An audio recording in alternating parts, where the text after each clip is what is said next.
Really. Yes, absolutely. Good evening, ladies and gentlemen, and welcome to this evening's Lebanon Redevelopment Commission meeting. We will begin tonight, first of all, calling ourselves to order and beginning just as we always do with our Pledge of Allegiance.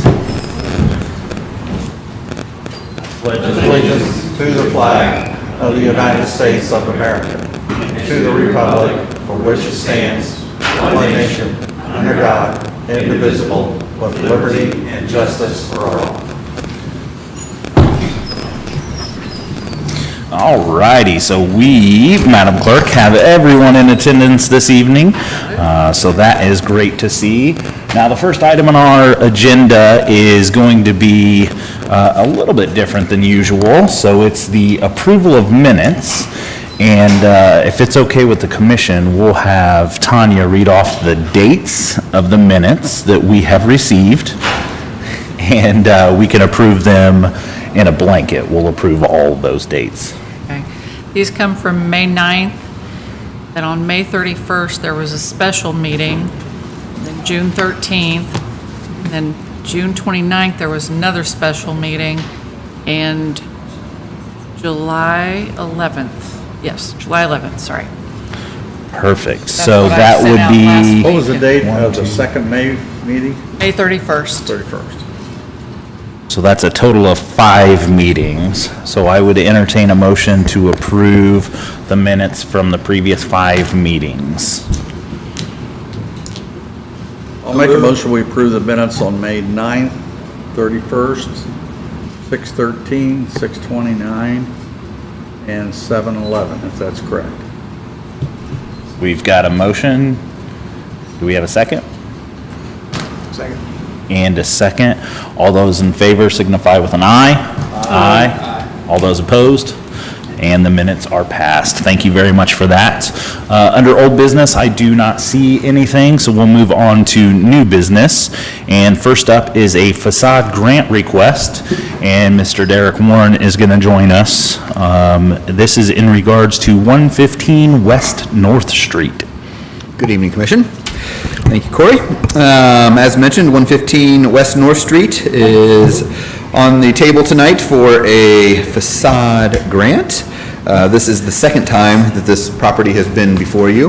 The first time was in July of 19 for a roofing and framing grant. And at that particular time, the roofing had not been limited to 30%. So, Real quick, just to narrow down the building, can you remind us which building this is? 115 West North Street is most recently known as Pioneer Printing. Yes. Thank Yep, got it. That's all I need. Pioneer Crew. Pioneer Printing Building. Noted. Thank you. Okay, you're welcome.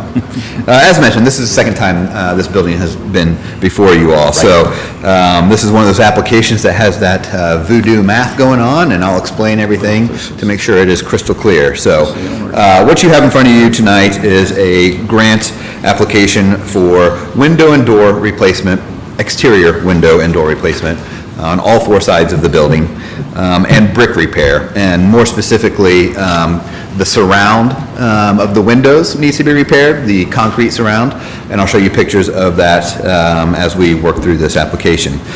So the low bid tonight is White Oak Commercial Group. I'm sorry, let me back up one second.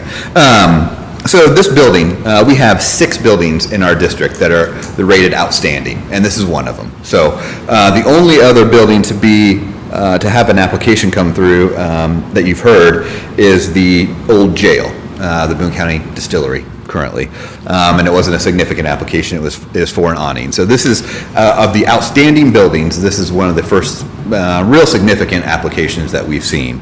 So the other ones, just in case you're curious, jail, as I mentioned, the courthouse, First Baptist Church, the post office, and then residential property at 320 East South Street. So, the architecture of this building, in case you're curious, is Italianate. It was the first telephone company in Lebanon. That's why it is an outstanding structure. So when you get into the grading of the structure, it's not always how old it is or the architecture style. It's maybe something significant has happened there. And in this particular building, the significance is that when the telephone company first moved to Lebanon, this is the building they set up shop in. So there's your history lesson for the day. And oddly enough, I like to show you all pictures, but I don't have pictures, historic pictures of this building. Keith, you got any for us?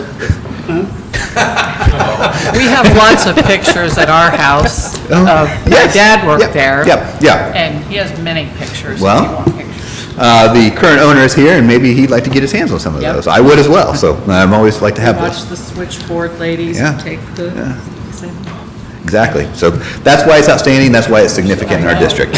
And to be honest with you, this structure has been, I mean, this close to demolition once upon a time. You know, it's changed hands over the last 7 or 8 years several times, but now Kent Mueller and his team, the applicant, are ready to breathe some life back into this building. And the windows and doors and the concrete surround, trim around the windows, for lack of a better term, is kind of the glaring need of this structure. And it's expensive, as you can see in the estimate report. So back to the estimate report. Low bid was White Oak Commercial Group. For the windows and doors, $145,401. And the brick repair and concrete trim repair totaled $84,482. Low bid was $229,883. The high bid was very close. It was a combination of a few contractors, but the high bid was $233,435. As mentioned, this property was before you in July of 19 for a RDC award of $47,750 and an owner's share of $26,000. So, to get to that voodoo math that gets us to what is eligible for tonight, you do a combination of the first application and the second application. The combined project total with both is $303,633. That puts this application, well, both applications combined together, in category 13, which is a estimated cost of improvements of $250,001 to $350,000. The owner share, this is where the math comes in, is $195,000 for this level of grant application. And the first application, again, was $26,000 owner share. So $26,000 minus the $195 gives us the difference of what the applicant is responsible in the owner share category. The difference of category 13 minimum owner share leaves a shortfall of $169,000 to meet the requirements of category 13. The eligible work of $229,883 in this round, less the $169,000 shortfall, gives us the staff recommendation for a grant award of $60,883.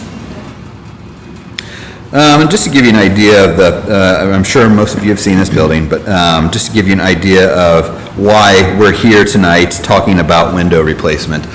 This was something that the HPC had to discuss in depth, because these windows, although at the time were the cheapest of the cheap windows, they do have some historic value to them. As you can see, they are rusted, the windows are broken, and this is pretty well par for the course with most of the windows and doors throughout this building. Front door, that door had been replaced sometime in the 60s probably with an aluminum storefront door, very basic. You know, boarded up, second floor door with the fire escape still intact. Here's a good example of the trim detail around the building. So you can see it missing between the transom windows and the double hung windows, and also would have had vertical separation with that as well, and you can see it is all missing. So that was what the Historic Preservation Commission wanted to see. If we were going to go down the path of replacement windows in this building, they wanted to see the stone trim replaced. So that's where we landed on as far as approvals go. The replacement window, you know, honestly, another big component of this is if you drove by a week from now and those windows were replaced, you wouldn't necessarily have an idea that those were replacement windows. They will match the same configuration, same separation, everything. So the only thing that will be different is, you know, the material of the window. So the material of this particular window, I'm sorry, is a double hung window, aluminum clad, same separation as mentioned. You have the spec sheet in front of you that shows everything that is being proposed, and it's a Pella reserve window, so it is a very nice quality window. Do you have a picture of that? I'm sorry? Do you have a picture of the, I don't have Okay. only a black and white picture. That's in the That's cut okay. sheet that's provided to you. I wasn't sure if. Yep. And Sorry, then- I had other windows in my head and lots of window applications, so, but the spec sheet is what you get in this one. As confirmation, so we talked about the stonework going vertical as well as horizontal. Is that being replaced? Yes. Okay, correct. so it'll be vertical and horizontal back in there. Yep, yep. Very cool. And some of the windows have, some of the openings have, you know, more of it intact than others. That was just an example of one that has Right. quite a few Absolutely. missing. Yep. So that's all I have for my end of the presentation. Kent Mueller, the owner of the building, is here tonight, and I'm sure he's happy to answer any questions about the use or anything else that you have for him. Deal. Commission, any questions? I will tell you, I've been in the building. I've been on the roof of the building. I was allowed to, I promise, from a former owner.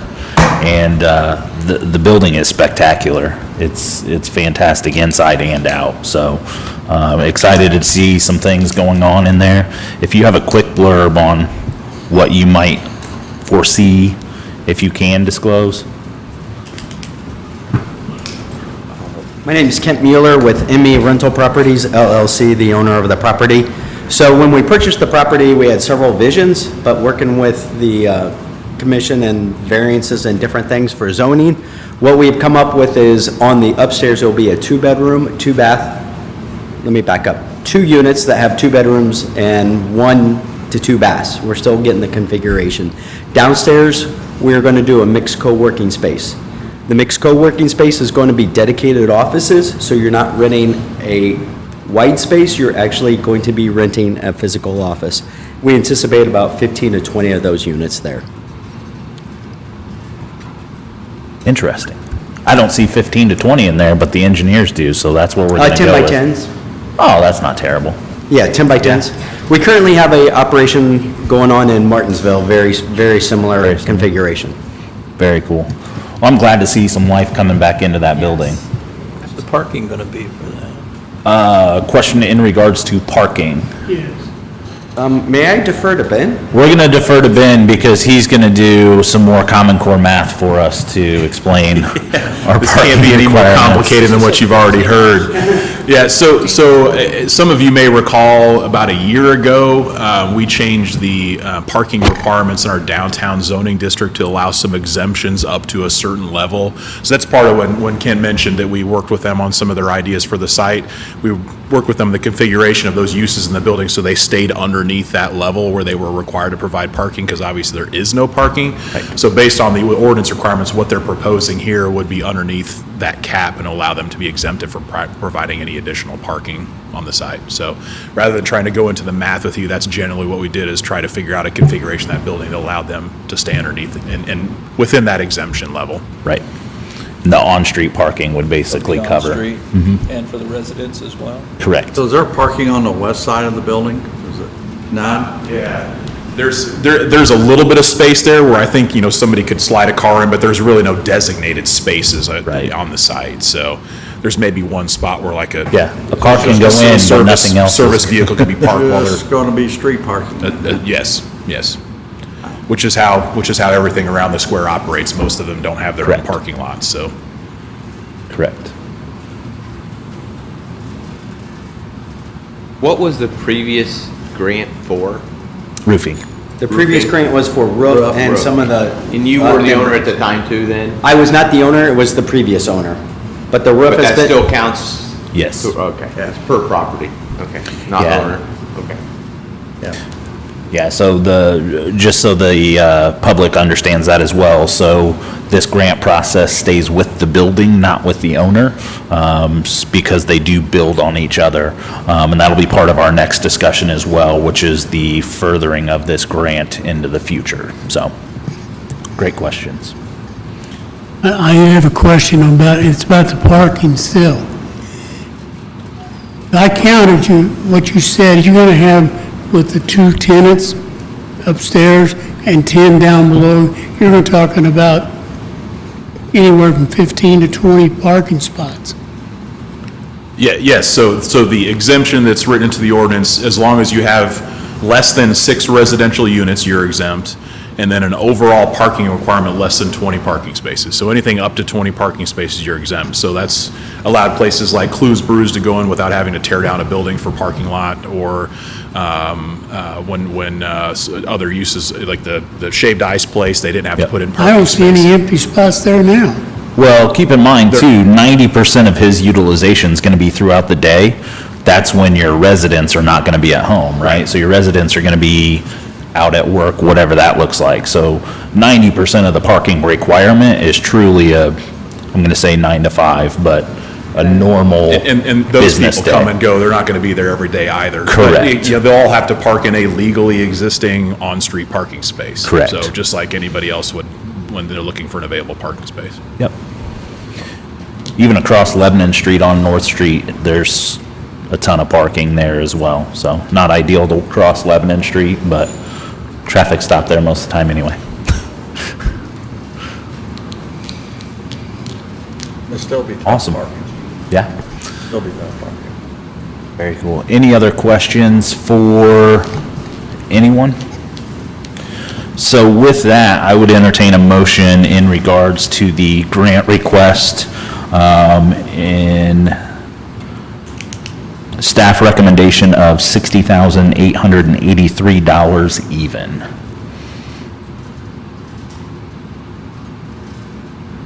One more time. Corey? Does that What was the include total? this 26,000? Yes, so the $60,883, that takes into account the 26,000 that the previous owners put in at the 2019 grant to make up the difference or the shortfall of the $169,000. So $169,000 is going to be the owner's share for this portion of the project, and the $60,883 is the staff recommendation for RDC grant. I followed your Common Core math. We're good. Still have 160,000. Any motions? If we approve this right there, you still got 160 to pay up there. I'll move that we approve as presented. A motion to approve the $60,883 $183. from Dr. Taylor. Do we have a second? Second. And a second. All those in favor signify with an aye. Aye. All those opposed? Motion does carry. Congratulations. Thank you. Looking forward to see what it looks like as we finish up. All right, so that is the first of 2 items on our agenda this evening. Second one, we're going to have Derek back up to the podium here. As you guys remember, near the beginning of the year, we talked about this grant process, the Facade Grant process, and it expiring at the end of this year. So we did have a handful of commission meetings in regards to things we liked, things we might want to see change. And I think we've come to the table with a few ideas here to update the resolution and carry it forward. So Derek, it's all you. Thank you again, Corey. So I forwarded this, I believe it was forwarded to you all with the information. I didn't forward it, I'm sorry, someone should I'll have. need a copy. Okay.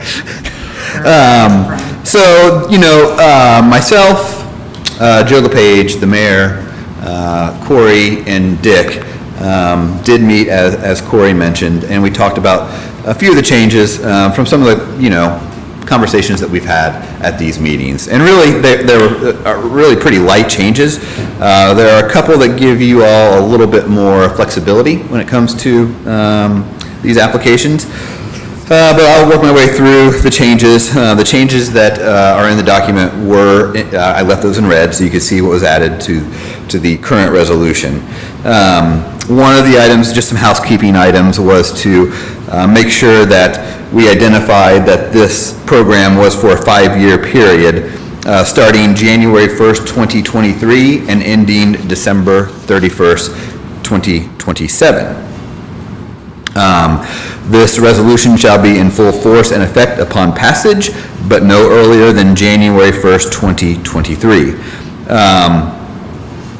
We do have enough money left in the current resolution to fund another application if it does come in. I am working with a few other applicants, but this is just a very difficult time for people to get contractors, get estimates.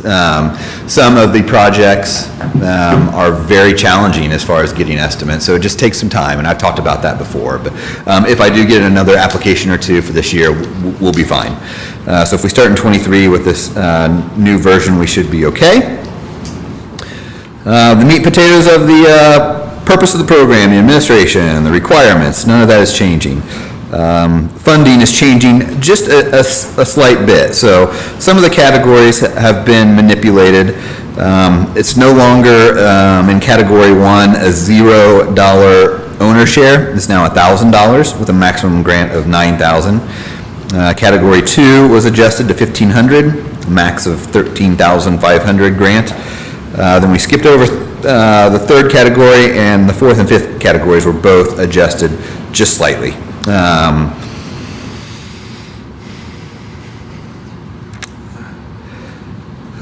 This is some more housekeeping for the unused funds. It was always something that was requested from year to year to carry those unused funds over, but we added that into the new resolution. Unused funds, at the end of a calendar year, any unused funds automatically roll over and are added to the following year. A few more additions, applications, and this is where it gets into, these two get you into a little bit more flexibility for these applications that come in. Applications outside of the grant scale. Now, this is one we talked about quite a bit. At their discretion, the RDC may hold a hearing for applications received that are a larger scope than Category 15. These applications include, but are not limited to, buildings that have 2 street frontages or are more than 2 stories. That was really kind of the simplest way to put it. The ratio of match to grant cannot be any less than Category 15, so it kind of protects us as far as what the owner share is versus what the grants may balloon into. And honestly, when we started talking about this clause in the, if you want to call it that, into the resolution, we're talking about the Key Bank building and we're talking about the Heflin building. Those are the 2 kind of white whales in our district. And just to give you an idea, when I talk about difficulty of getting even estimates, the Heflin building, the tin cornice around the top, this was probably, gosh, it was pre-COVID, memory gets lost in that, but 19 range, the cornice to fix it alone was $175,000. That was just the cornice. And that was the cheapest option. We could only get one estimate. And since then, he's been trying to get another one. I don't know how diligently he's been doing that, but he was working on another one. So just the cornice alone, we're talking almost, at this point, could be $250,000, $300,000. And you're not touching the windows, you're not touching any of the limestone, you're not touching any of the building envelope. So that building alone could easily balloon into a 1 million to 1.5 million facade project if you start talking about tackling the whole thing. Key Bank building, if the county ever decides to sell that property, although it's not in horrible shape currently, if somebody wanted to do a restoration project on that building and take it back to a more historical facade, you're talking about a giant project there. The other one that gives you a little bit of flexibility, the exhausted funds. If when If within a calendar year, funds have been exhausted at their discretion, the RDC may consider funding a project application that has been received prior to funds replenishing the following year. So the way I looked at round one was you all set aside $1.25 million. And I've always been under the kind of mindset that if we got into a situation where we blew through grant dollars in 1 year, and we had more applicants that were willing to come to the table, willing to invest money in our historic district, it would, I don't know if it would be the right move to make them wait a calendar year to come back, when we have set aside a pot of money. I think if you set aside that pot of money and you get more applications within a calendar year, then there are funds, you subtract that money from the back end of it. So it maybe ends a little sooner than 5 years. Maybe it ends in 4 years instead of 5 years. So that's why that's in there. Roof replacement was the other one. We did make that adjustment, but it wasn't in the original resolution. So replacement of replacement of roofs are eligible for a 30% reimbursement of total cost. Roofing is calculated outside of the program contribution scale. And I probably need to clean that up a little bit. It's replacement. I don't know if that's a clear enough definition, but it's not repair. So if somebody wants to tap into this opportunity, it has to be a complete roof replacement, not just a patch job. I have not brought any patch jobs to you, and I will not bring any patch jobs to you. It is complete replacement. If we're going to invest that money, we better get 20 years out of it. That's the way I kind of look at it. So again, nothing real groundbreaking, some minor scale adjustments, but the flexibility language, I think, gives you a little bit more, availability of money if we get a project that's worthy and if we get a, whole slew of projects within 1 year. So tonight, I'm just introducing this to you all. I don't expect to have any action taken. I'm happy to take comments, tweak it in any way. I'd like to bring it back in September for adoption, so that way we have it in place, because as mentioned earlier, I'll be working with applicants for 2023 here very, very shortly. And that way we have a roadmap in front of us on what's available. I have a question for you, Derek. Sure, Keith. I don't understand, again, these guys own the building. We don't go and help anybody else outside that square. Why are we spending this kind of money when these guys got more money than we've got? Well, I don't know if they have more money than we have. That's an assumption. No other commercial property in our inventory is 140 years old in this community. And I think with the investments that the city has made into the district itself, I think we all feel it's important to preserve these buildings, to see the life that's being brought back into these buildings, have it sorry for the pun here, but the heart of Lebanon. It is the heartbeat of our community. And as the years roll on here, I think you're starting to see those changes that we all had a vision for when the RDC invested, $13 million in the infrastructure improvements. So now this complements all of those investments that you all have done. Well, Yeah, and I think- we have houses that's built in 1890, and we don't help those folks. Statutorily, we can't, is what I've been told. So I actually investigated that through this process, and through the statutes, we're not able to do so. I think the important thing with this type of a grant structure to keep in mind is, we've got surrounding communities that are putting millions and millions and millions of dollars into building something that looks similar to what we already have, what exists here already. And I mean, it was a year or two ago that we spent $200,000-$300,000 to tear one of them down because it was in such disrepair. So you take that $250,000 a year that we're investing in this, and hopefully you save yourself tearing down more and more $300,000, $500,000 buildings. We lose a building like the Heflin building, and the entire landscape of Lebanon is different. It's not Lebanon downtown anymore. So I think that's the value in it. And yes, being able to work on a home that's an 1890s home that's old craftsman style, that'd be fantastic. I believe city council funds aren't encumbered in the way that RDC funds are, but I could be wrong on that. I'm not sure about that either. Why we pay the attorneys the big bucks.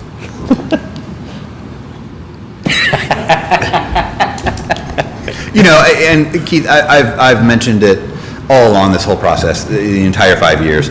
You know, what I bring to you number-wise is just a small portion of what these owners are investing in this property. It doesn't include the acquisition, it doesn't include, you know, HVAC, plumbing, electric, foundation work that has to be done in a lot of cases.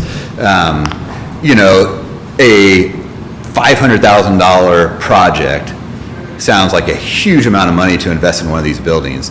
But if you want to talk about, you know, getting some of these buildings that are completely down to studs, although some of them don't have studs, they just have brick walls, down to the original structure, you're talking about multi-million-dollar investment in order to make this work for businesses to move into, for them to be safe, for them not to fall down, for them to be inviting for people to come into. You know, some of our businesses, they don't maybe own the building and they're making things work, but if you peel back some of the cosmetic improvements that some of these building owners have, or I'm sorry, business owners have made into buildings they don't own, it's not always the prettiest picture.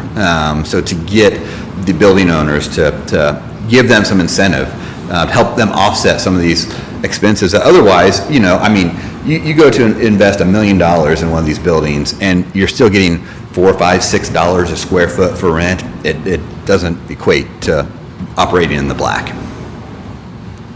I don't think we're making these people rich by any means. I think we're getting it to a point where they can operate businesses and at least break even. And that may be a stretch. I'll kind of add this to the discussion is that, you know, we've created this historic district downtown, this area, okay? We have put these businesses and buildings in a position where they've got to pretty much keep it in a historic look of sometime what it was back when, okay? And get back to that, that's a lot more expensive than just going in and doing a complete remodel and doing whatever they want to do, you know, as opposed to like the Pioneer Building. He could go in there and put in God knows what windows if he was not in this historic district. You know, it might still look okay, but it's not the historic district that we've been trying to create. And once we created that area, we just created more cost to those owners that they have to come before us to get approval to do things. It's not like the home Keith was talking about, it's 100 years old, you know, they're not in that historic district. And, you know, they can do what they want to. The right owner would probably try to keep it historical looking, you know. But we've added an expense, I think, to these businesses. And I get into more communities and today, and you know, and I'm hearing more and more communities that are doing the same thing in some way. And some of these communities look very nice with what they've done. And I think if there's a way to help to make it that way, you know, we got to be lenient a little bit on our downtown. It's just like the parking for the Pioneer Building. You know, they're going to need 15 spaces somewhere. I don't know where they're going to get them. You know, I've been down Northwest Street or West North, whatever it is, during the day, and there's no parking anywhere. You know, and I've seen it that way. And so, you know, God knows where people are going to park there.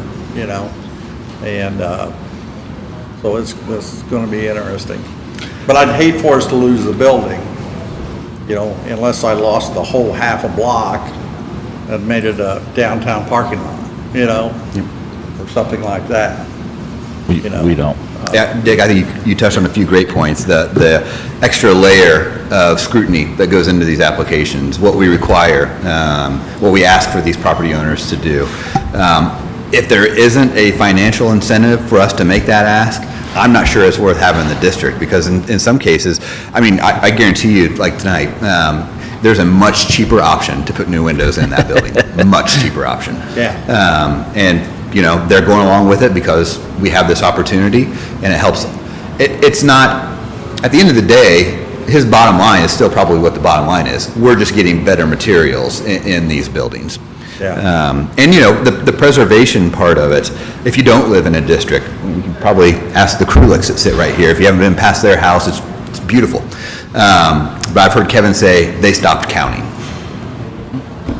Because simply, it's a labor of love, So it'd be nice to see some of those residential opportunities for a grant, but, with this, the way the funding comes through this program, it's TIF-related, so only buildings that pay into the TIF are eligible, and residential uses do not. Right. And that's where, council may have some purse strings there, but.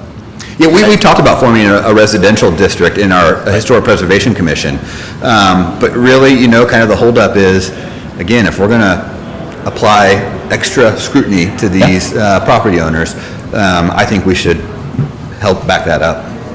From a taxing standpoint, this makes all the sense in the world. Putting this little bit of money in to know what it's going to roll off as well and be able to help feed the TIF. So to say that, this is going to, in the end up helping build the TIF even more, generate more than the $65,000 that's being put into it today.